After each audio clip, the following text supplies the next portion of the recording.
Sir, sarado na po ang spot gift shop. Wala na pong mabibilhan ng bath bomb sa oras na ito. That's your problem. Napapikit si Pauline. Sir, hindi po ako nagmamagic. Wala po talaga. Then find a way. Tumigas ang tono nito. I'm paying for this service. Humigpit ang hawak ni Pauline sa walkie-talkie.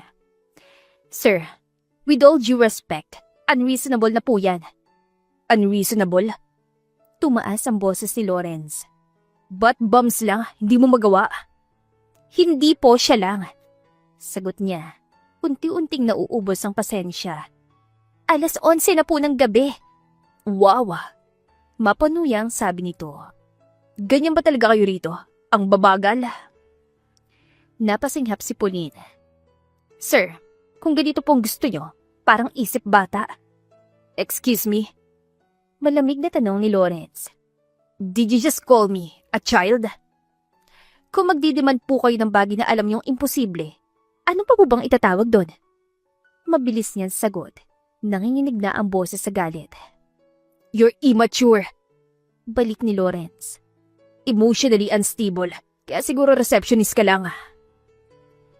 Parang may pumutok sa loob ni Pauline, kaya hindi niya napigilan ang pagiging professional.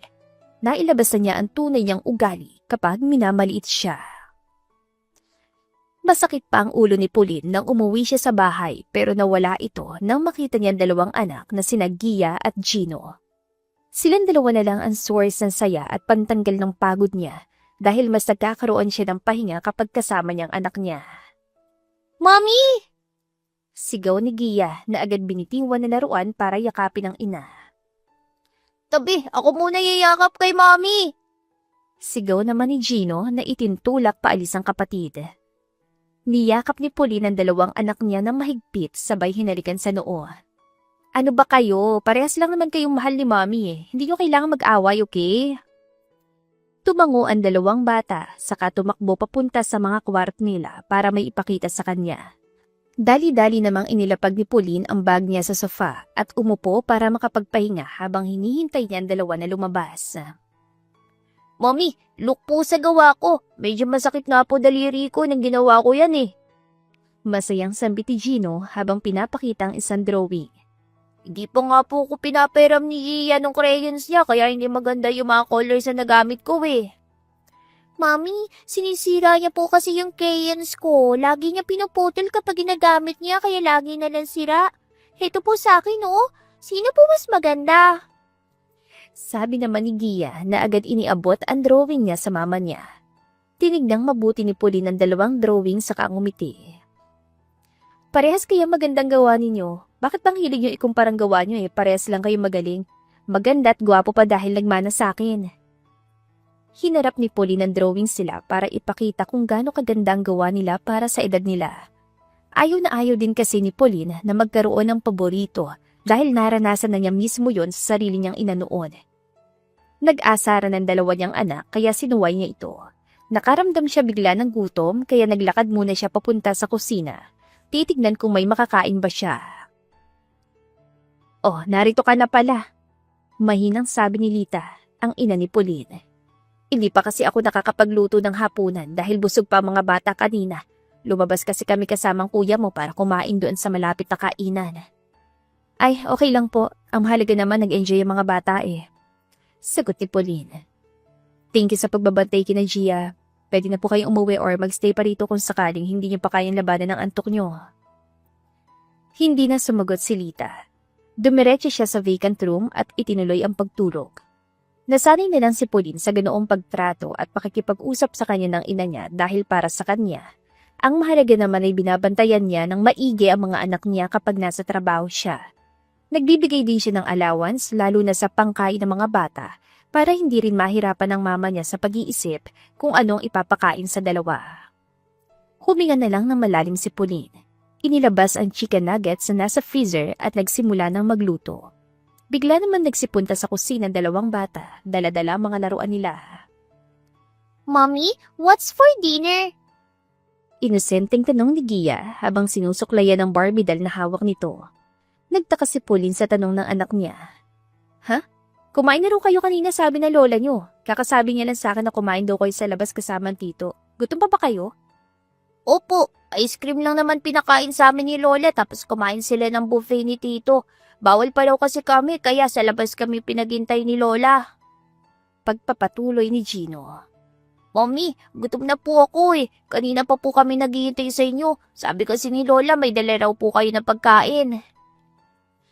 Uminit ang ulo ni Pauline. Nanginginig siya sa inis dahil hindi niya alam ang sasabihin at gagawin niya at this point.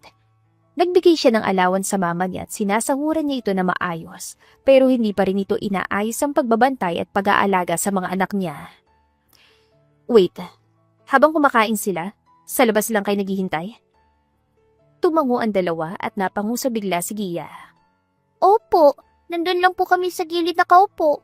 Puti nga po pinigyan kami ng upuan ng waiter para hindi raw kami mangalay. Hindi na lang po namin sinabi na may kasama kami si Lop kasi yun ang utos ni Lola.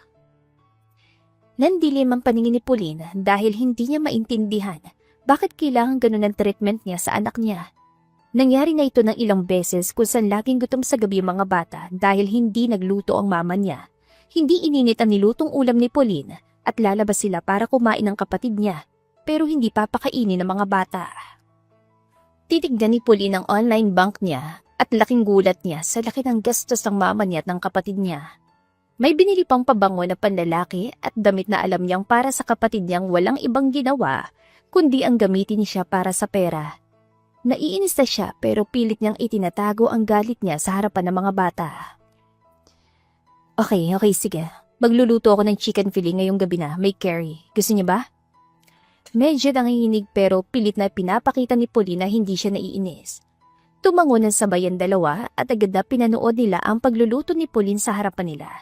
Nawala silang dalawa sa focus sa paglalaro dahil mas sa-amaze sila sa kung paano magluto ang mama nila. Ang galing mo, Mami. Paano niyo po nahiwa yun ng ganun kabilis? Kaya kong gawin yon. Bulong ni Gino saka tinignan ng sarili niyang maliliit na kamay at ginagaya ang paggalaw ni Pauline. Hindi mo kaya yun dahil ako kaya ko. Mana ako kay Mami eh. Magsisimula na sana mag-away ang dalawa nang sinitan niya ang dalawa. Madadala kayong dalawa o di kaya doon kayo sa sala. Hindi ko kailangan ng away dahil pagod ang Mami. Biglang tumahimik ang dalawa kaya mas naging peaceful ang pagluluto ni Pauline sa kusina. Medyo natagalan lang siya dahil hinintay niya na ma-defrost ang manok pero mabuti na lang nagawa niya ng paraan. Pagkatapos silang kumain, nanood muna sila sa TV para maging pampalipas oras hanggang sa nakatulog na ang dalawa sa sofa. Binitbit niya muna si Gia papunta sa kwarto nila at sumunod naman si Gino.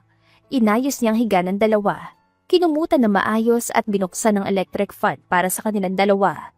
Ngumiti siya bago niya pinatay ang ilaw at sinara ang kwarto ng kambal. Naghugas siya ng mga pinagkainan, nilinis sa mga nakakalat na mga laruan ng kambal at nagpahinga sa sarili niyang kwarto.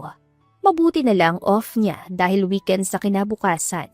Plano niya rin kasing dalhin sa parke ang dalawa niyang anak for some quality time.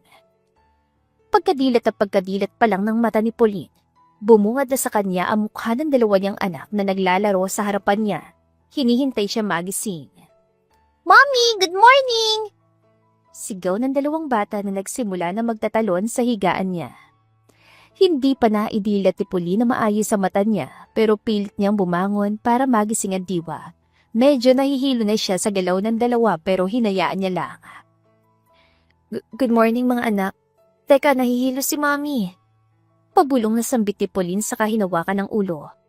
Kumusta ang tulog ng mga anak ko? Masarap po, Mami. Sobra kasi sa panaginip ko. Nakita ko na may iba pa kaming kasama ni Gino. May iba pa kaming kalaro sa panaginip ko. Tapos 4 kami. Bulala si Gia. Napangiti na lang si Pauline pero nagprotesta si Gino.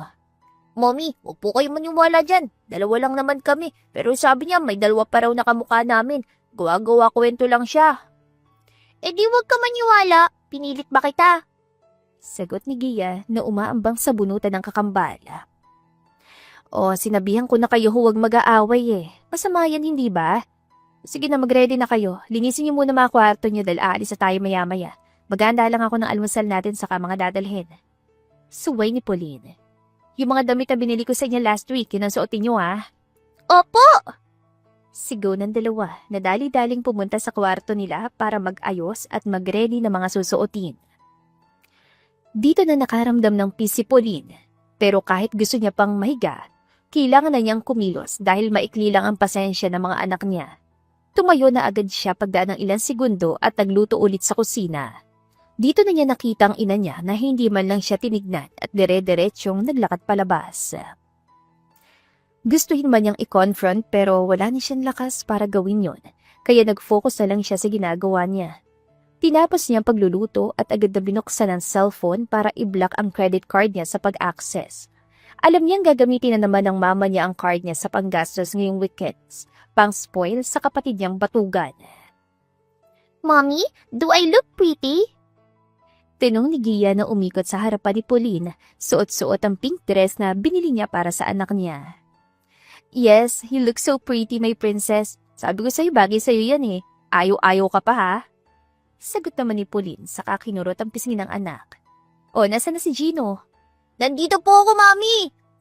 Sigaw ng isa pa niyang anak na suot ang t-shirt at pants na binili niya. Mommy, medyo maluwag po yung pants ko.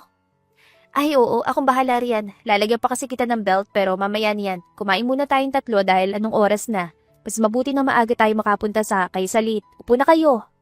Utos ni Pauline. Sinandukan niya muna ang kambal bago sa kanya pero hindi matigil sa pagsasalita at pagkwento ang dalawa. Ito na rin ang bonding nila sa araw-araw dahil hindi niya nakakasama ang mga bata tuwing weekdays at gabi na rin siya nakakauwi. Sobrang traffic kasi kapag bumabiyahe siya from the hotel hanggang sa bahay nila. Halos 3 oras din ang biyahe niya. Pagkatapos sila magsaya sa park, umuwi na sila at sumakay sa jeep. Sobrang pagod na pagod ang dalawa pero mas masaya si Pauline dahil kahit papano, nabilhan niya ang dalawa ng mga laruan. Nakahiga sa magkabilang hita niyang kambal na mahimbing nang natutulog. Mabuti na lang hindi siksikan ng jeep kaya hindi naman sila nahirapan. Bago sila bumaba, ginising na niya ang dalawa na mapungay ang mga mata at pilit na gumalaw para maglakad pa uwi. Malapit na sila pero kita niyang wala nang ibang nasa isip ng kambal. Gusto na lang nila na makauwi para makatulog. Pinalitan niya ng damit ang dalawa. Kumuha ng tuwalya para punasan ang katawan nila bago pinahiga saka pinatulog at pumunta sa kwarto niya para siya naman na magpahinga. Papikit na sana siya nang biglang magring ang phone niya. Hello? Ano ka ba naman, Pauline? Bakit hindi ko na ma-access ang card ko? Akala ko ba unlimited dito? Magbabayad ako rito sa store, oh! Galit na galit na sambit ni Lita sa kabilang linya. Huminga ng malalim si Pauline. Ayaw na niya makipagdiskusyon. Ma, sino kasama mo? Ano? Wala naman akong kasama eh. Alam naman natin kasama mo si kuya. Bakit ba kailangan niyo pang magsinungaling? Ginugutom niyo at iniiwan yung anak ko sa labas para lang makakain kayo ng kapatid ko gamit ang pera ko. Wala namang masama roon pero bakit siya lagi niyong binibilan gamit ang pera ko? Mahinahong sabi ni Pauline. Alam niyo, nalaman ko lang na iniwan mong anak ko sa labas ng kinainan niyo. Sobrang nanginginig na ako sa galit eh. Hindi na napigilan ni Pauline ang emosyon niya dahil sobrang galit na talaga siya at this point. Binibigay niya lahat sa mama niya. Pero ang nakikinabang lang ay ang kapatid niyang mas matanda sa kanya.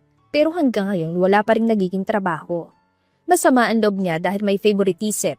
Pero ang malaman na nagkakaroon ng neglect sa mga anak niya, hindi siya papayag sa ganoon. Bastos ka ah! Ako pa rin ang ina mo, Pauline. Umayos-ayos ka ng pananalita mo sa akin.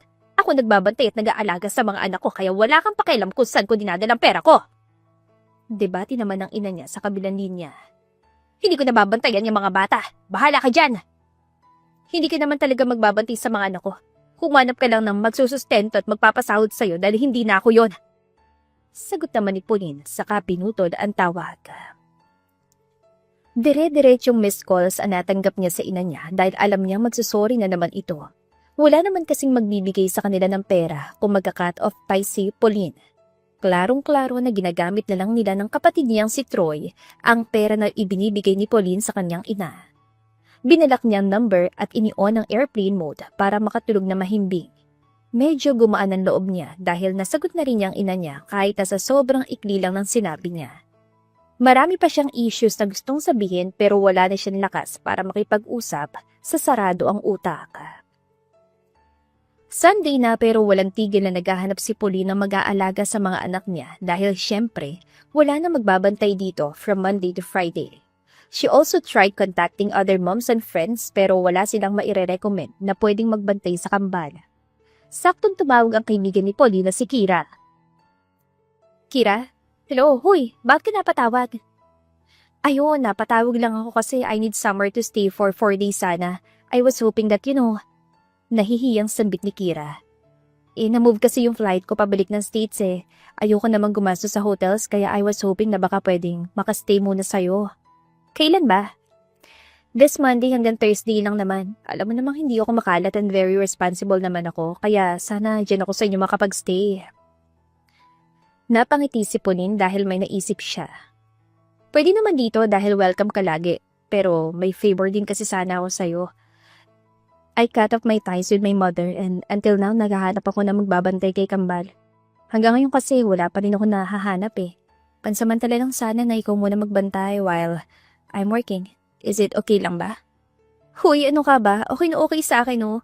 Besides, wala naman akong work for the whole week dahil vacation ko. I also want to spend some time sa mga pamangkin ko. Oh my God, sobrang na-miss ko kayo.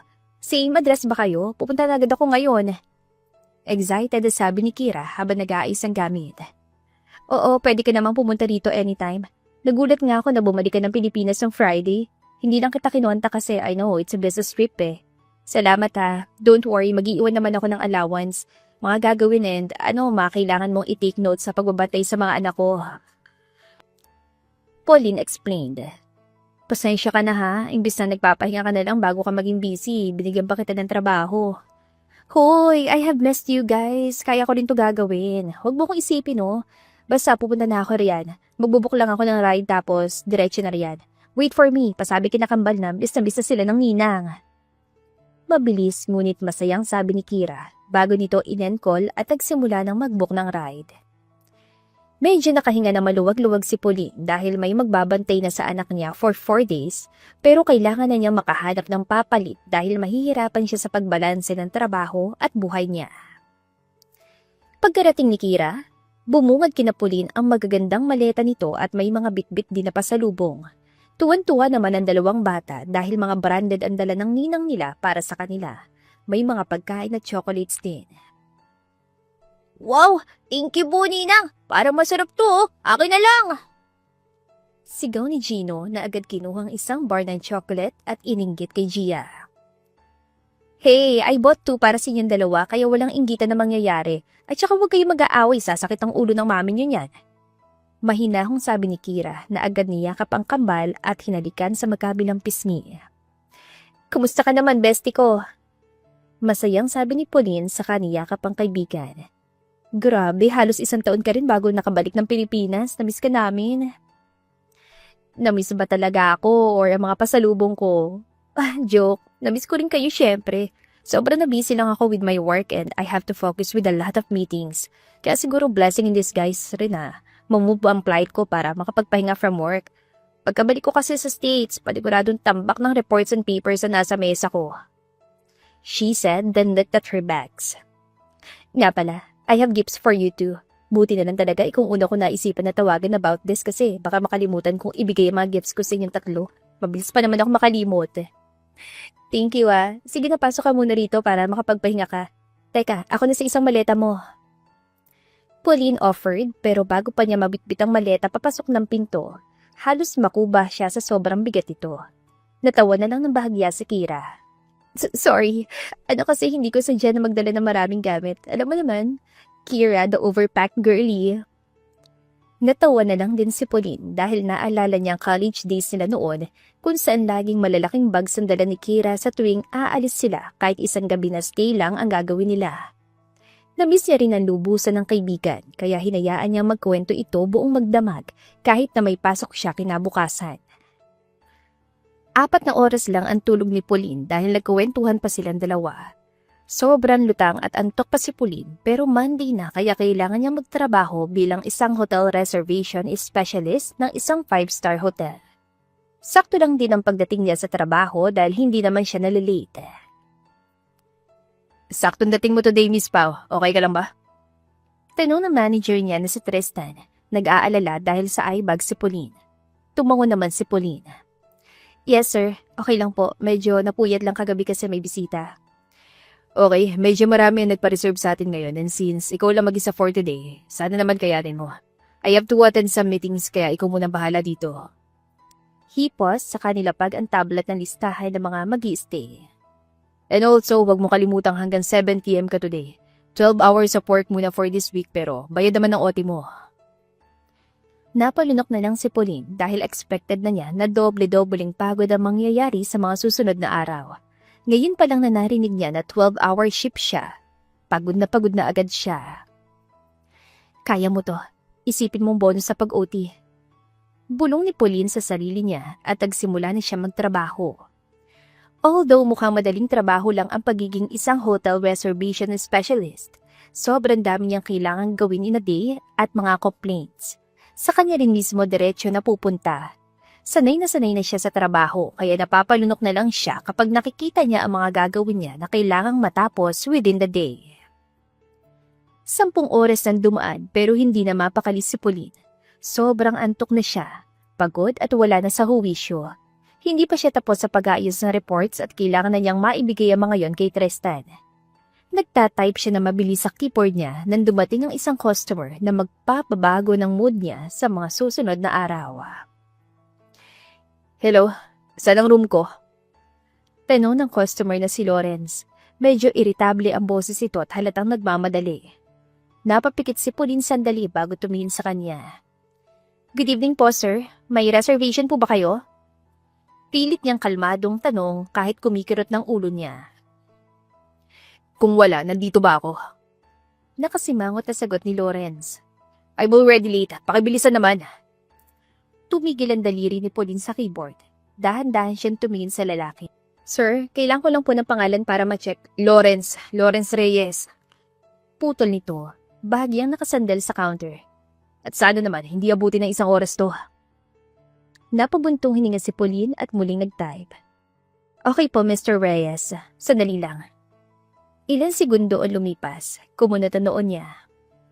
Sir, wala po kayong booking under that name for tonight. What? Napataas ang boses ni Lawrence. Impossible. I booked this a week ago. Sir, I'm just telling you what's in the system. Sagot ni Pauline. Ramdam ng pagod sa tono. Baka po ibang dito, ibang pangalan. Are you saying I'm wrong? Napairap si Lawrence. Typical. Palaging system ang sinisisi. Napatingin si Pauline sa kanya. Tuluyang nauubos ang pasensya. Hindi ko po kayo sinisisi. I'm asking para maayos natin. Parang kasalanan ko pa. Pabalang niyan sagot. Kanina pa ako pagod tapos ganito. Sir, kanina pa rin po akong pagod. Hindi na napigilan ni Pauline. Bahagyan tumigas ang boses. 10 oras na ako nandito at sinusubukan ko lang gawin ang trabaho ko. Nagtaas ng kilay si Lawrence. Wow, so attitude ngayon? Hindi po attitude. Sagot niya agad. Honesty lang. Saglitan nagkatitigan ng dalawa. Parang may kuryenteng dumaan sa pagitan nila. Si Lawrence ang unang umiwas ang tingin, saka siya muling sumandal sa counter. Fine. Anya, may diin. So ano ngayon ang gagawin natin? Huminga ng malalim si Pauline. Muling ibinalik ang professional na tono kahit nanginginig ng sentido niya. I can check other names or we can do a walk-in booking kung may available. Kung? Ulit ni Lawrence, bahagyang umisi. Mukhang exciting gabing to ah. Sumulyap si Pauline sa screen, saka tumingin sa kanya. Sir, kung gusto niyo po mag-check-in, kailangan po nating magtulungan. Saglit na natahimik si Lawrence bago bahagyan tumawa, pero hindi umaabot sa mata. Mukha namang wala akong choice, no? Exactly. Maikling sagot ni Pauline. Pagkatapos sa ilang minutong pagkiklik at pag-type, tuluyang napabuntong hininga si Pauline. Medyo umiinit ng mata niya dahil matagal din siya nakatitig sa screen ng tablet at laptop sa harapan niya. Okay, sir. Sabi niya, pilit na inaayos ang tono ng boses. May available room po. Room 512. Inabot niya ang keycard kay Lawrence at yumuko para matapos ng pag-uusap nila dahil kailangang pa niyang tapusin ang report. Finally. Irritabling sagot ito habang kinukuha ang card. That wasn't so hard, was it? Hindi na sumagot si Pauline. Ang nasa isip na lang niya, Sana matapos ang paghihirap niya na makatulog at makapagpahinga na siya kasama mga anak niya. Pero wala pang 5 minuto lumipas nang bumalik si Lauren sa front desk. Mas maitim ng aura nito at galit na lumapit kay Pauline. Miss, madiing tawag niya. Anong klaseng hotel to? Napatingin agad si Pauline. Sir, may problema po ba? Problema? Napatawang may halong galit si Lawrence. Pagbukas ko ng pinto, may ibang tao sa loob. Nanlaki ang mata ni Pauline. Ha? Hindi po maaari. May babae. Putol niya. Half naked. Mukhang mas nagulat pa siya kaysa sa akin. What kind of service ang meron bang hotel nyo? Nasaan na manager? Parang binuhusan na malamig na tubig si Pauline. Mabilis niyang tinignan ng system pero wala naman siyang mali dahil vacant ang nakalagay doon. Sir, I'm so sorry at hindi pa yan ang worst. Dagdag ni Lawrence, nakapamewang. Sumigaw siya. Akala niya kung sino kong manyak na pumasok sa room niya. I need this to be fixed bago pa magkaroon ng misunderstanding at kumalat sa media. Sir, pasensya na po talaga. Nanginginig na ang daliri ni Pauline sa mouse. Mukhang nag-glitch ang system. System na naman. I have heard this excuse for so many times. Napailing siya. Alam mo ba kung gaano to ka-inappropriate? Bago pa makasagot si Pauline, may isang babae ang papalapit sa counter. Nakabalot ng hotel robe, basang-basa ang buhok at halatang galit. Excuse me? Matinis ang boses. Why did someone open my room? I was changing. Agad na tumayo si Pauline. Ma'am, I'm really sorry. There was a system error. System error? Ulit ng babae. That's your excuse? Ma'am, we take full responsibility. Nanginginig na ang boses ni Pauline ngayon. Responsibility? Singit ni Lawrence, mapakla ang tawa. Mukhang malaki-laking apology ang kailangan nyo. Ramdam ni Pauline ang bigat ng mga matang nakatingin sa kanya. Ang babae, si Lawrence at pati na rin ang ilang guest sa lobby. Kumakabog ang dibdib niya dahil hindi niya rin alam ang sunod na gagawin niya. Sir, ma'am, pilit niyang kinakalma ang sitwasyon. Aayusin po namin agad. I will reassign rooms and make it quick. Malamig na sabi ni Lawrence. Dahil kung hindi, I will file a formal complaint. Dami lahat ng mga nagtatrabaho dito at pati ang may-ari. Tandaan mo yan, Miss Paulina. Saglit na nagkatitigan sila ni Pauline. Hindi pa man nakakabawi si Pauline sa kaba niya, ay bumukas ang pinto sa gilid ng lobby. Ano nangyayari dito? Tumigil ang lahat. Si Tristan ang nakatayo sa may front door. Seryoso mukha, nakatingin muna sa babaeng nakarobe. Saka kay Lawrence, bago tuluyang bumaling kay Pauline. Sir, agad na sabi ng babae. Someone entered my room. I was half naked. Huminga ng malalim si Tristan. I understand, ma'am. I sincerely apologize. I personally checked the CCTV and the system logs. Tumingin siya kay Lawrence. There was a system glitch. The room was double assigned. Hindi po ito intentional. Glitch? Malamig na tawa ni Lawrence. Funny how that word fixes everything. Sir, maayos ngunit marin ang tono ni Tristan. Nakita ko mismo. The system auto-released the room kahit occupied pa. This has never happened before. Exactly. Sagot ni Lawrence. Lumapit ng kaunti. Never happened until tonight. Sa akin pa. Napayuko si Pauline. Gusto niya magsalita, magpaliwanag ulit, pero parang naubos ang lahat ng lakas niya. Mr. Reyes, dagdag ni Tristan. We are willing to compensate. Complimentary upgrade, free meals, hindi. Mabilis sa putol ni Lawrence. Hindi yan sapat. Natahimik ang mga tao sa lobby. Kahit ang guards na bantay sa labas, napatigil din sa paghinga dahil gusto nilang marinig ang gusto ng guest. Gusto ko ng assurance. Dugtong niya. Mabagal ang salita pero mabigat. 7 days ako mag-i-stay dito at gusto kong siya magsilbi sa akin. Napatingala si Pauline. Ano po? Halos pabulong niyang nasabi. Tumaas ang kilay ni Tristan. Sir, that's inappropriate. Inappropriate? Ngumisi si Lawrence. Mas inappropriate yung pumasok ako sa kwarto na may babae nagubad. Don't you think? Sir, we already apologized. Mariing sabi ni Tristan. You cannot demand my stuff like that. Lumapit si Lawrence hanggang sa counter saka tinitigan si Pauline sa mga mata. I can. Bahagya niyang ibinaba ang boses. It was much more deeper than before. Because I know the owner. At isang tawag ko lang, hindi lang siya. Tumango siya kay Pauline. Kundi kayong lahat na nandito, mawawala ng trabaho. Parang binagsakan na mabigat na bagay ang dibdib ni Pauline. Nanlalamig ang kamay niya. Tumingin siya kay Tristan. Umaasang ipagtatanggol siya pero mukhang itong kabaliktaran ng tingnan siya ng seryoso nito.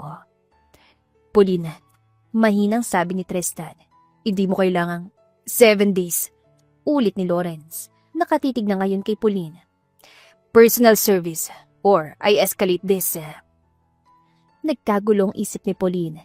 Isa-isang nagpakita sa utak ni Pauline ang mga mukha ng kasamahan niya, ang trabahong kailangan niya at ang mga taong walang kinalaman pero madadamay. Sa tingin pa lang ni Tristan, alam na niyang totoo ang sinasabi ni Lawrence. Huminga siya ng malalim. Okay. Mahina, ngunit nanginginig ang boses niya. Pauline, gulat na sabi ni Tristan. Sir, tumingin siya kay Lawrence. Nanginginig pero diretso ang tingin. Kung yun ang kailangan para hindi mawala ng trabaho mga tao rito, pumapayag ako. Ngumiti si Lawrence. Good choice. Okay, book me another weekend room this time. Tonight, magsisimula ang shift mo. Napapikit si Pauline. Sa loob-loob niya, alam niyang hindi ito simpleng task na ipapagawa sa kanya. Ginawa na niya ng paraan ng room para kay Lawrence at inasikaso naman ni Tristan ang pagtawag sa IT para sa glitch na nangyari sa system. Napapikit na lang si Pauline dahil wala na siyang choice. Nandito na siya sa sitwasyon na hindi naman niya ginusto. Tahimik ang staff room. Tanging ugong ng aircon ang maririnig. Nakaupo si Pauline sa isang silya. Nakayoko, hawak ang malamig na tasa ng tubig na hindi man lang niya iniinom. Nanginginig pa rin ang kamay niya dahil hindi niya alam kung dahil ba sa pagod o puyat ang nararamdaman niya. Pumasok si Tristan at sinara ang pinto sa likod niya. Medyo nahihirapan siya magsalita dahil hindi niya rin alam ang sasabihin kay Pauline. Pauline, mahinang tawag niya. Okay ka lang ba? Hindi agad sumagot si Pauline. Sir, tama ba yung ginawa ko? Halos pabulong niyang tanong. Parang ibinenta ko yung sarili ko para lang, hindi. Mabilis sa sagot ni Tristan. Umupo siya sa tapat niya. Wala kang kasalanan. System failure yon. Kung may dapat managot, ako yon. I didn't notice the glitch kaya hindi ko agad na-report sa IT. Pero ako yun nandyan sa harap. Ako yung nakita nila nagkamali. Tahimik si Tristan sandali, saka napabuntong hininga. May kailangan akong sabihin sa'yo. Tungkol kay Sir Lawrence. Napatingin si Pauline. Ano po? Siya ang CEO ng Reyes Group. Diretsyong sabi ni Tristan. At kapatid ang may-ari ng hotel. Kaya pala. I knew it the moment na tinignan mo ko kanina kasi medyo natakot ka rin sa kanya nung nakita mo siya eh. Oo. Tango ni Tristan. At hindi rin siya madaling pakasamahan. Napakunot ang noon niya. Anong ibig niyang sabihin? Napakamot ang batok si Tristan. Halatang nag-aalinlangan. Let's just say, kilala siya sa industriya. Babaero. Nanlaki ang mata ni Pauline. Ha? Yap. Pilit na pabirong sagot ni Tristan, pero hindi niya nilakasan ang boses niya. Every city may babae, every event may kasama. Minsan dalawa pa. Sir, napaigpit ang hawak ni Pauline sa hawak niyang tasa. Bakit parang hindi nakakatuwa yan? Hindi talaga. Umiling siya. May mga rumors pa nga. Bahagya siyang yumuko palapit. 2 anak. Pagkaibang babae pa raw. Walang umaamin. Wala nagkakaso pero pareho raw kamukha niya. Sabi naman mukhang iisa lang ang ina kasi magkamukha yung 2 bata. Wala pa ako nakikitang pictures pero sure ako na may anak siya. He also booked for 3, not for 1. Natawa si Pauline pero mabilis ding napalitan ng kaba. Joke ba yan? Para naman kasi hindi siya tatay kung umaste. So, 7 araw. Mahina niyang sabi. Sa kanyang lahat ang oras ko after shift, hindi mo na ako makakauwi sa amin na ilang araw. Pauline, seryoso ng tono ni Tristan. Kung may gawin siyang hindi tama, kahit ano, sabihin mo agad sa akin. Ako na nag-asikaso ng tutulugan mo, tsaka yung pagkain mo. Wala ka nang kailangang bayaran. Yung tutulugan mo nga lang dito sa may baba, medyo madumi nga lang at malikabok kasi, hindi na yun na maintain. Basta kapag may pinagawa siya sa'yo na kahit ano, sasabihin mo ha. Are we clear? Sir, ngumiti siya ng pilit. CEO siya tapos kapatid ang may-ari ng hotel na ito. Sino ba ako? Staff ka namin. Mariing sagot ni Tristan. At responsibilidad kitang protektahan. Matagal na tayong dalawa na nagtatrabaho dito kaya alam mo rin pinaglalaban ko talaga kapag may maling nangyari. Besides, close ko naman din ang kapatid niya. Kaya kung may gawin man sa'yo, diretso tayo sa may-ari magsusumbong. Sige na, magayos ka na riyan at sisimulan ka ng utusan ng VIP guest natin. At nga pala, bayad ang hours mo. Mas double sa hourly rate mo kapag siya ng pagsisilbihan mo kaya panigurado kung ano nung test kang ipapagawa sa'yo. Gumiti na lang si Pauline sa manager niya dahil wala na siyang ibang masabi. Doble nga ang rates pero mas doble rin ang pagod niya lalo na 7 araw niyang pagsisilbihan ang lalaking hindi naman niya kilala. 11:00 na ng gabi pero mas pinili ni Pauline na magtrabaho para kung sakaling tawagin siya ni Lawrence maririnig niya. Tahimik ng hallway sa executive floor, halos wala ng ilaw maliban sa emergency lights. Nasa malita staff desk si Pauline. Pilit tinatapos sa natitirang paperwork kahit mabigat na mga mata niya. Biglang nag-ingay ang walkie-talkie sa tabi niya. Pauline, napapitlag siya. Kabisado na niya ang boses na yon pero kinalmahan lang niya ang sarili bago niya kunin ang walkie-talkie at sumagot. Sir?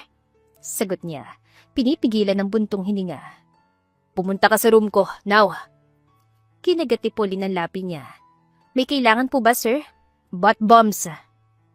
May bahid ang inis sa boses si Lawrence. I want butt bombs ngayon. Napatitig siya sa wall clock. 11:03 p.m. Sir, sarado na pong spot gift shop. Wala na pong mabibilhan ng butt bombs sa oras na to. That's your problem. Napapikit si Pauline. Sir, hindi po ako nagmamagic. Wala po talaga. Then find a way. Tumigas ang tono nito. I'm paying for this service. Humigpit ang hawak ni Pauline sa walkie-talkie.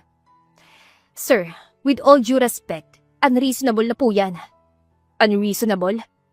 Tumaas ang boses ni Lawrence. Butt bombs lang, hindi mo magawa. Hindi po siya lang. Sagot niya, unti-unting nauubos ang pasensya. 11:00 na po ng gabi. Wow, mapanuyang sabi nito.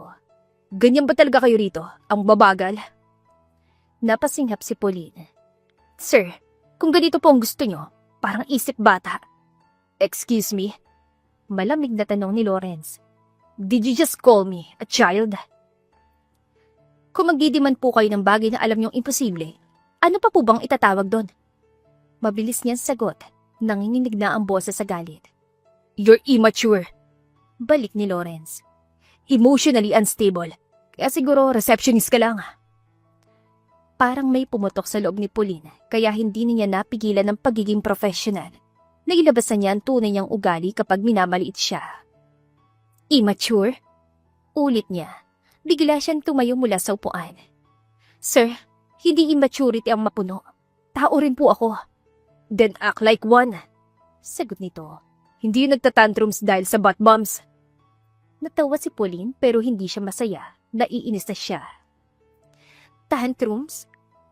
Kayo po yung nagpapatawag ng staff ng 11:00 ng gabi para sa bumula ang bathtub? What's your tone? Babala ni Lawrence. Hindi na po. Maliing sagot niya. Pagod na po ako. Hindi po ako laruan na pwedeng utusan kahit kailan niyo gusto. Pumunta ka rito. Sabi ni Lawrence.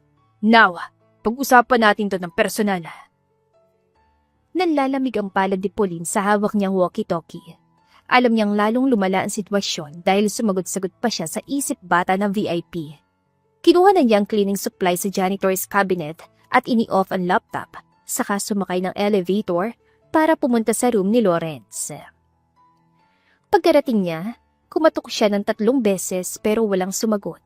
Tahimik ang hallway pero maingay ang pagpintig sa dibdib niya. Wala pa ring nasagot sa kabilang pinto kaya kumatok ulit siya. Ang tagal. Sabi ni Lawrence, nakarobe pa ito at kitang-kita na naiinis. Hindi man lang siya tinignan ng diretsyo. Sir, pigil na pigil ang boses si Pauline. Wala po talaga kaming butt bombs. I checked, alam ko na. Putol niya, sabay pasok pabalik sa loob. Lock the door. Napahinto si Pauline. Sir? Lock the door. Malamig ang tono nito kaya mas kinabahan si Pauline. Nilunok ni Pauline ang kabat, sinara ang pinto, saka inilak. Ang nasa isip niya, once na may gawing masama si Lawrence sa kanya na hindi niya gusto, ire-report niya ito agad kay Tristan. Now, sabi ni Lawrence, habang naglalakad papunta sa banyo. Kung wala kang maibigay, may ibang pwede kang gawin. Sir, hindi po ako. Itinuro niyang higaan. Nagkalat ang mga damit nito. Shirt, suit jacket, pantalon, kurbata na parang dinaanan ng bagyo ang kama. May mga papel pang nakapatong, pati isang relo na basa na lang iniwan. Ayusin mo. Utos si Lawrence. Nakakairita. Sir, huminga siya ng malalim. Hindi po yan kasama sa... Tumigil si Lawrence at tumingin sa kanya. Isang tingin lang, sapat na para ipaalala kung sino may kontrol sa kanilang dalawa. 7 days, paalala niya. Choose your battles. Wala nang nasabi si Pauline. Tahimik siyang lumapit sa kama at nagsimulang magtiklop, mag-ayos, magsalansa ng mga damit. Ramdam niya ang pagod sa balikat, sa likod, sa ulo, lahat. Pumasok si Lawrence sa banyo. Ilan segundo lang, narinig ni Pauline ang pagbukas ng shower. Umalingaw-ngaw ang tunog ng tubig. Parang paulit-ulit na nagpapaalala sa kanya kung nasaan siya ngayon at ano ang ginagawa niya rito. Habang inaayos niyang huling damit, bumigat ang talukap ng mga mata niya. Umupo muna siya sa gilid ng kama. Sobrang pagod na siya, kaya naisipan niyang pumikit muna sandali. Pero ang sandali niya ay naging ilang minuto. Ang ingay ng shower, ang lamig ng aircon, ang sobrang pagod na nararamdaman ni Pauline ay unti-unting humeles sa kanya. Hindi niya namalayang napahiga na siya sa higaan habang ang mga sapatos suot pa rin at ang isang kamay nakapatong sa unan. Nakatulog na siya. Maya-maya pa, huminto ang tunog ng tubig. Paglabas si Lawrence ng banyo, natigilan siya sa nakita niya. Si Pauline, mahimbing nang natutulog sa kama niya. Kitang-kita ang pagod sa mukha. Hawak pang isang nakatiklop na damit. Hindi siya nagsalita. Nagbihis siya mabilisan at inayos ang natitirang kalat sa higaan niya at inayos ang pwesto ni Pauline. Tumitig lang siya na matagal kay Pauline. Parang namumukhaan niya ito pero hindi niya matukoy kung saan at the same time. Para sa kanya, siya nang pinakamagandang babaeng nakita niya pero pinigilan niya ang sarili ng umiti at pumwesto na lang siya sa sofa para matulog. Nagising na lang si Pauline. Nahihilo pa siya at natibok ang ulo niya. Una niyang napansin ang lamig ng kama. Dito niya na-realize na wala ito sa staff quarters. Hindi sa upuan sa labi at mas lalong hindi itong ibinigay sa kanyang tulugan ni Tristan. Napaupo siya at doon lang niya namalayang nasa kama siya ni Lawrence. Ha? Tanong niya. Napakunot siya na noo at nanlaki ang mga mata niya. Sumakit lalo ang ulo niya. Gusot ang uniform niya, bahagyang nakabukas ang isang botones sa manggas, at ang buhok niya ay wala na sa ayos. Biglang kumabog ang puso niya sa takot. Diyos ko! Pabulong niyan sabi. Luminga-linga siya sa paligid niya, halos manginig, at doon niya nakita si Lawrence na nakatayo malapit sa bintana. Nakaayos na, may hawak na baso ng tubig. Tahimik na nakatingin sa labas, pinagmamasdan ng araw. Anong... Paos ang boses ni Pauline. Anong ginawa mo sa akin? Lumingon si Lawrence, kumunat ang noo. Ano sinasabi mo? Tumayo si Pauline mula sa kama, umatras ng kaunti. Bakit ako nandito? Bakit ganito ang itsura ko? Nanginginig na ang boses niya. You lock the door. Naligo ka tapos nagising ako rito. Pauline. Mariing sabi ni Lawrence. Matulog ka na. Huwag mo akong utusan! Sigaw niya. Tuluyan sumabog ang takot at galit. Kung may ginawa ka sa akin, kung may kahit ano, isusumbong kita! Nanigas sa mukha ni Lawrence. Excuse me? May mga anak ako! Sigaw niya, halos maiyak. May mga batang umaasa sa akin. Hindi mo pwedeng basta! Naputol ang boses niya. Hindi mo pwedeng sirain ang buhay ko! Lumapit si Lawrence ng isang hakbang. Pero agad siyang umatras. Lumayo ka! Babala ni Pauline. CEO ka man o hindi, ire-report kita sa polis! Biglang tumawa si Lawrence. You seriously think I touch you? Then explain this! Sigaw niya. Itinuro ang kama ang sarili niya. Explain why I woke up like this! Tahimik si Lawrence ng ilang segundo. Tinitigan niya si Pauline. Mula sa nanginginig na kamay nito hanggang sa namumulang mga mata. Nakita niya na takot ito sa kanya, kaya hindi na siya lumapit pa and just explained his side. Because you fell asleep. Malamig niyang sabi. You were exhausted. You sat on the bed and you passed out. Umiling si Pauline. Hindi. Did I touch you? Tanong ni Lawrence, dire-diretso. Tell me, did I? Natahimik si Pauline. Sinubukan niyang alalahanin. Ang pag-upo, ang biglaang pagbigat ng talukap ng mata, ang tunog ng shower. Walang alaala ng iba pa. Walang nangyaring kahit na ano. Unti-unting bumagal ang paghinga niya. Wala. Mahina niyang sabi. Exactly. Sagot ni Lawrence. I covered you with a pillow. That's it. Napaupo si Pauline sa gilid ng kama. Parang nawalan ng lakas. Bumaba ang tingin niya sa sariling kamay. I'm sorry. Pabulong niyang sabi, nanginginig. Akala ko, natakot lang ako. Tahimik lang si Lawrence. Hindi siya lumapit pero hindi rin siya umalis. Alam niya ang nararamdaman ni Pauline pero hindi niya rin alam ang gagawin niya. Next time. Mababa ngunit seryosong sabi niya. Do not accuse someone of something that big unless you're sure. Tumango si Pauline. Luha-luha mga mata. Alam ko. Pasensya na. Saglit na katahimikan ang namagitan sa kanila. Hindi na alam ni Pauline ang sasabihin niya dahil dagdag na naman ito sa parusa niya habang nandito pa si Lawrence. Paniguradong maraming ipapagawa ito sa kanya, lalo na Tuesday pa lang. Lumabas ka na. I will call once I need you again. Sabi ni Lawrence sa huli. Patulog ka. Mukhang mas kailangan mo yun kaysa sa akin. Tumayo si Pauline. Inayos ang uniform niya. At bago pa lumabas ang pinto, huminto siya sandali. May mga gusto pa siyang sabihin pero she just shut her mouth at inayos ang sarili. Pumunta siya sa cafeteria para kumain dahil gutom na siya pero naubusan siya ng pagkain. Palabas sa sali siya nang tumunog ulit ang walkie-talkie niya at halos mapamura siya sa gulat. Pauline. Napapikit siya sandali dahil narinig na naman niya ang boses ito. Sir? Sagot niya. Pilit at kinakalmahan ng sarili kahit ramdam ang pagod. Nasaan ka? Nasa cafeteria po sana. Sagot niya.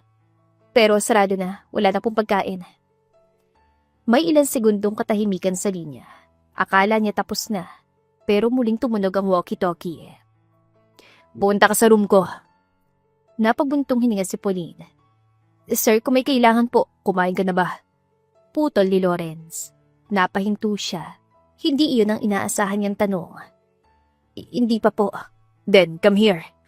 Sabi niya. May utos ako sa'yo kaya bilisan mo. Nagdalawang isip si Pauline pero mas malakas ang sikmurang kumakalam. Gusto na niyang lumabas para bumili man lang ng tinapay pero tiniis na muna niyang gutom at sumakay na agad sa malapit na elevator. Nang makarating siya sa suite, bumunga agad ang amoy ng bagong lutong mga pagkain. Ang pritong isda na may talong at kare-kare pero sapat para magpalambot ang tuhod niya. Sir, ano pong ipapagawa niyo sa akin? Tanong niya, nakatingin sa dalawang plato sa mesa. Kakain ka rito kasama ko. Sagot ni Lawrence. Naka-sleeves rolled up, may hawak pang sandok. Wala ka namang makain doon. Hindi niyo po kailangan, kumain ka muna. Putol niya, sabay hila ng isang upuan. Baka mahimatay ka na naman. Ayoko sa latang may nawawala ng malay dahil baka masisi na naman ako na may ginawa akong masama. Wala ni siya nagawa. Umupo siya at sa unang subo pa lang, napapikit siya sa sarap. Itinago niya lang ang reaksyon nito at pinapagalan niya lang ang pagkain para hindi halatang patay gutom siya. Ilan sandali silang hindi nagsalita dahil pareha silang gutom. Tanging kalansing lang ng kubyertos ang maririnig. Hanggang sa nagsalita si Lawrence. Paano mo inahandle ang mga bata kapag sabay silang umiiyak? Napaangat ang tingin ni Pauline. Ha? Kids. Dagdag niya, hindi tumitingin. Kapag pareho silang gusto ng atensyon. Nag-alin lang si Pauline pero sumagot siya. Depende. Minsan, pinapaupo ko lang sila. Tapos, isa-isa kong kinakausap. Ilan segundo bago siya tinignan ni Lawrence. Effective ba? Hindi palagi. Sagot niya, bahagyang umiti. Pero natututo kang maging creative kapag wala kang choice. Ilan sila? Tanong niya. 2. Sagot ni Pauline. Twins. Napahinto ang kubyerto si Lawrence. Talaga? Tumango siya. Isang lalaki, isang babae. Ilan taon na? 5. Sagot niya. Ay mali, 4 pa lang sila pero malapit na mag-5. Makukulit kung alam mo lang sir. Parehong matigas ang ulo tapos laging kinocompare ang isa't isa. Kaya dapat lagi mo silang pinapansin. Parang pamilyar. Doon na nagduda si Pauline dahil sa mga tanong ni Lawrence sa kanya. Ibinaba niyang kutsara saka nagtanong. Sir, bakit po kayo nagtatanong? Umupo siya ng maayos sa tapat niya, huminga ng malalim. Hindi niya alam paano niya sasabihin pero napalunok na lang siya ng laway. May mga anak din ako. Sabi niya sa wakas. Twins. Nanlaki ang mata ni Pauline. Akala ko po chismis lang yun.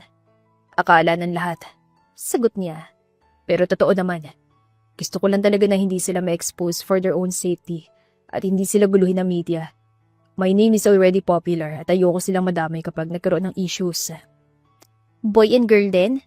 Tanong niya halos pabulong. Tumango si Lawrence. Same age din. Parang may kumirot sa dibdib ni Pauline. Hindi po kayo nakikita ng mga bata? Bihira. Sagot niya, diretso. Work, meetings, flights, excuses. Yun ang madalas na rason bakit hindi ko sila nakikita. Nalulungkot nga ako kasi hindi ko na naman sila makakasama next week. I am just waiting for their arrival this Friday para makapag-bonding kami dito. Bakit ngayon lang? Tanong ni Pauline. Because ngayon lang ako may 7 araw na walang dahilan para hindi sila makasama. Sagot niya. At sa totoo lang, natatakot ako. Natahimik si Pauline. Sa ano po? Na baka hindi na nila ako kilala. Sagot ni Lawrence. O baka ayaw na nila. Alam niyo, sir, ganyan din ang nararamdaman ko noon lalo na isa akong single mom. Lagi akong walang every weekdays. Lagi naman ako nasa kanila tuwing weekends. Sobrang hirap nga lang i-balance dahil hindi ko naman alam paano ko sila kakausapin nang hindi ako laging pagod. She paused. Gusto ko na nga tumigil sa pagtatrabaho para makapag-focus sa mga anak ko eh. Pasensya ka na sir ha, medyo na-overshare ako. Paano mo nagawa? Tanong niya. Mag-isa. Hindi ko rin alam. Sagot niya. Ginawa ko lang kasi kailangan at mahal na mahal ko mga anak ko. Tumagal pa ang usapan nila sa kung paano na-handle ni Pauline ang tantrums, pag-aaway at mga inggitan nangyayari sa kambal na anak niya. Although masama pa rin ang loob niya dahil sa naging encounter nila ni Lawrence, gumaan ang loob niya dahil may isang parent din na katulad niya na gagawin ang lahat para sa mga anak. Thursday na pero hindi pa nakakauwi si Pauline sa kanila. Ngayon nabigyan na siya ng chance na makauwi sa kanila dahil pinayagan na siya ni Lawrence para makasama ang mga anak niya for one day dahil magpapatulong itong mag-alaga sa anak nito by weekends bago sila mag-check out. Pau! Sigaw ni Kira mula sa loob nang makita niyang anino ni Pauline. Mabuti nandito ka na.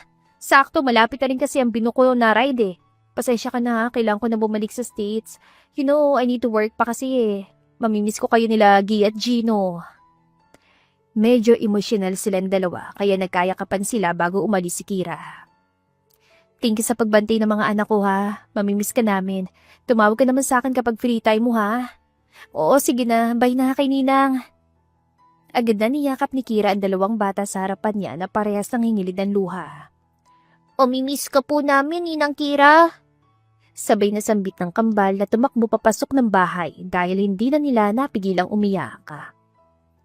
Naku, hindi na napigilang umiyak ng 2 kaya pumasok na. Hayaan mo ako na bahala sa kanila. Mag-iingat ka ha. Malungkot na sabi ni Pauline sa kaniyakap ang kaibigan for one last time. Sobrang proud ako sa mga narating mo sa buhay kaya deserve mo ring sumaya. Don't forget na lumandi ha. Pero eto may tanong lang ako. Pabulong na tanong ni Kira. Alam mo na ba sinong ama ng mga bata? They asked me yesterday kung may idea raw ba ako kung sinong papa nila pero I just told them na wala. Baka kasi i-ask ka na nila eh. Actually, hindi. Sa totoo nga, wala na akong pakialam kung hindi ko na makilala pang ama ng mga anak ko. Dahil 5 taon na rin ang lumipas. Hindi naman niya kasalanan na hindi niya alam dahil one night stand lang ang nangyari. And it was so unexpected. Hindi ko rin maalala mukha niya eh. She paused then looked at Kira directly. Ang mahalaga naman, kayang-kaya kong buhayin ng mga anak ko, with or without him. That's the spirit. Sige na, need ko na sumakay. If ever na magtanong ang mga bata, be ready sa sagot mo. Just be calm and huwag kang maging aggressive whenever they ask about him. Alalahanin mo mga bata lang din sila na curious sa pinagmulan nila. Muling paalala ni Kira bago ito sumakay sa loob pagkatapos ilagay ang mga maleta niya sa loob ng kotse. Pinanood niya makalayo ang sasakyan bago pumasok si Pauline kung saan niya nakita ang dalawa na umiiyak. Agad niyang nilapitan ng dalawa, niyakap at pinatahan. O siya, tahan na kayong dalawa. Alam niyo namang pwede naman din nating tawagan ng ninang niyo kapag free rin siya, di ba? Magpapadala yun ng mga chocolates kaya i-wish na lang din natin ang safe flight niya, okay? Mahinang sabi ni Pauline habang hawak ang ulo ng dalawang bata. Hindi agad tumigil sa pag-iyak ang dalawa habang kinukwento nila kung ano ang ginawa nila from Monday to Thursday. Marami silang napuntahan lugar, kinaing mga masasarap at mamahaling pagkain. Natuwa naman si Pauline dahil nagkaroon ng quality time ang mga bata kasama ang best friend niya, pero at the same time, nalungkot din siya dahil walang magbabantay sa kambal habang wala siya from Friday to Sunday. Ilang oras na siya naghahanap sa social media ng pwedeng magbantay sa mga anak niya pero wala siyang mahanap kahit isa. Nag-iisip na siya ng pwede niyang gawin pero hindi naman niya pwedeng dalhin ng dalawa sa trabaho. Dito na siya nagkaroon ng idea. Saktong 6 a.m. pa lang ng umaga, wala na si Lawrence para puntahan ang anak niya sa airport at gagala agad sila. Doon niya muna pag-istayan ng kambal sa mismong pinag-istayan na room ni Lawrence. After na shift niya, doon niya kukunin ang kambal.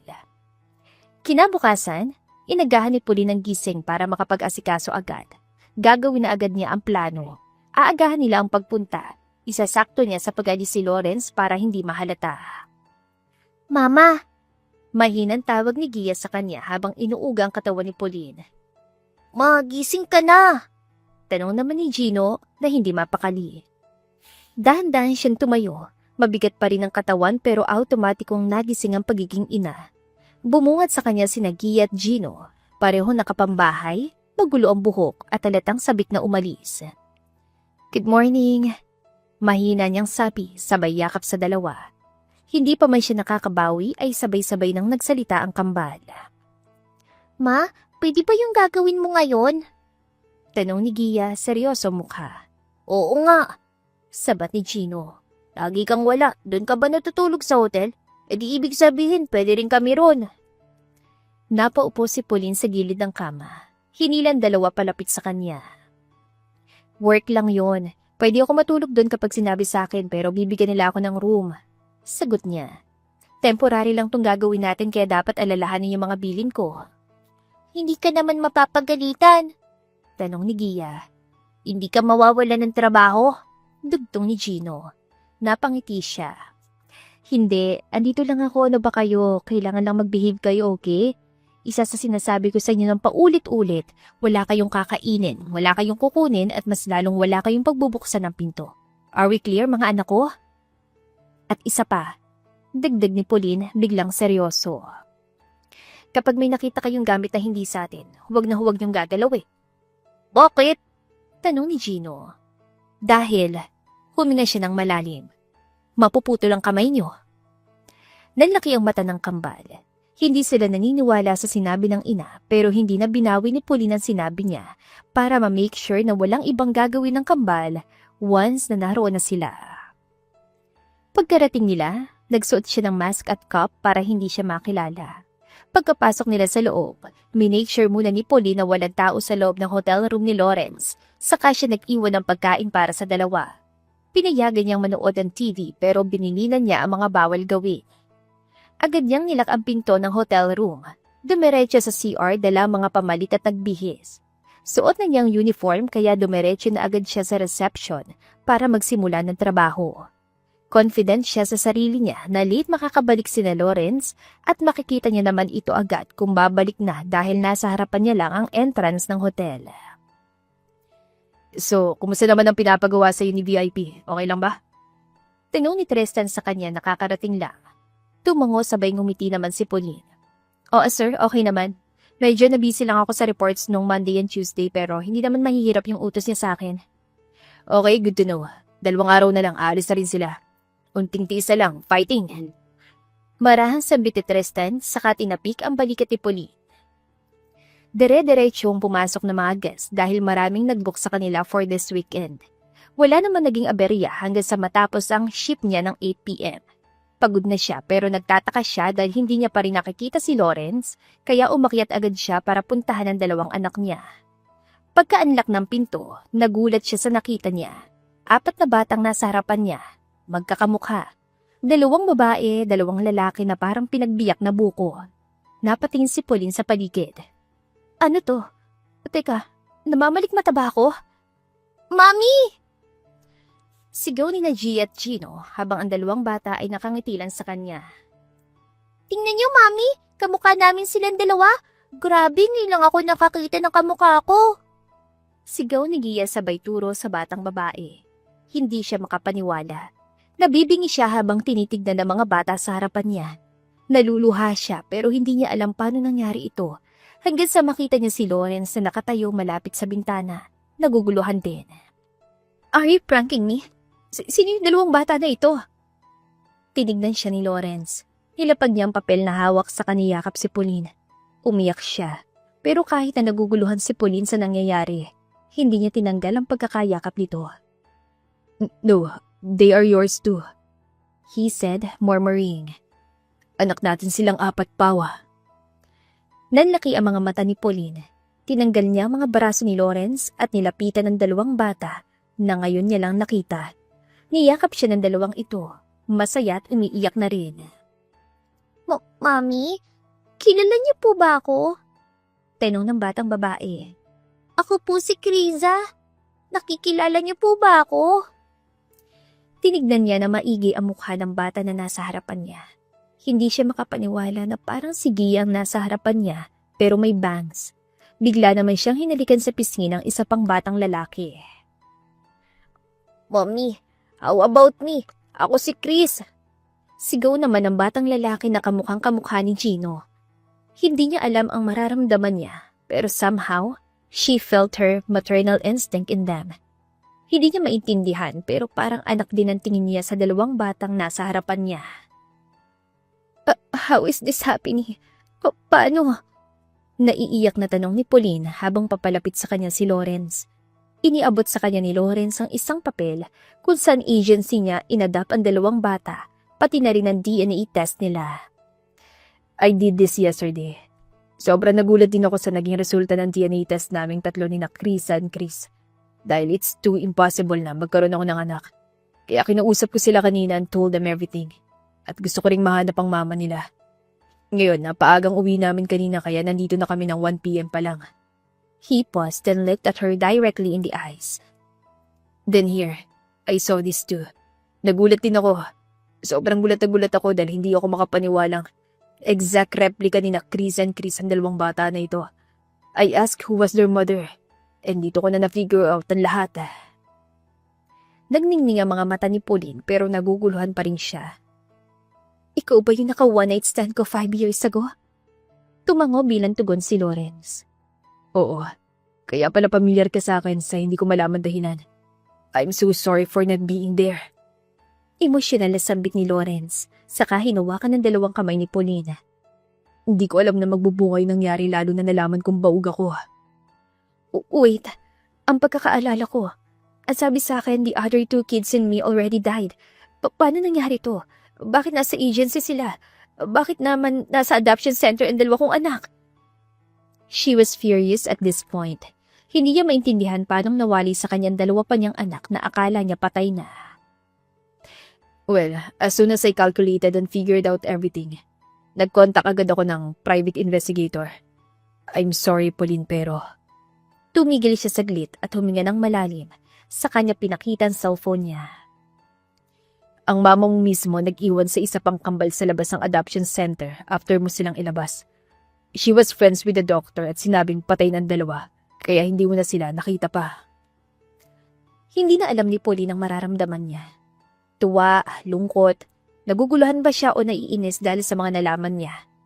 Pagod siya sa trabaho pero nasa isip niya, paano nangyari ang lahat ng ito nang hindi niya alam? Napatunayang anak nga nilang dalawa ni Lawrence ang 4 na bata. Kaya ngayon, mananagot ang ina ni Pauline na ngayon ay nasa harapan ng korte dahil sa ginawa niya. Ang rason bakit niya pina-adopt ang 2 bata? Para sa pera at para hindi raw mahirapan sa pagpapalaki ng bata si Pauline dahil single mom siya. Ongoing na ang kaso at wala nang natirang awa o pagmamahal si Pauline sa mama niya. Ang nasa isip na lang niya ngayon ang makasama ang 4 na anak niya. She quit her job and focused raising their 4 kids.